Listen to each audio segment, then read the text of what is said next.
Používateľský príbeh je krátky výrok o funkcionalite písanej z perspektívy používateľa. Dobre definovaný príbeh používateľa neopisuje do detailov samotnú funkcionalitu používateľského rozhrania, skôr sa sústredí na to, čo sa snaží používateľ dosiahnuť.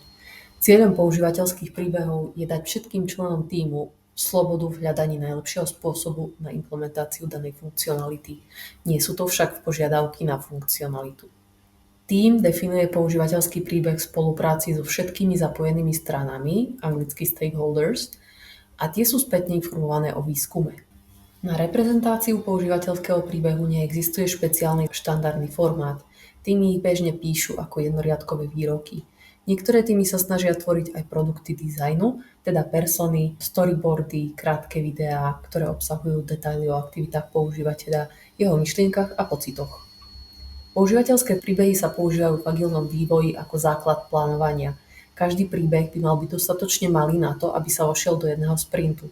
Vzor pre formuláciu príbehu je najčastejšie ako meno používateľa, chcem, následne uvedieme cieľ alebo akciu, ktorý používateľ chce vykonať, aby výsledok alebo dôvod.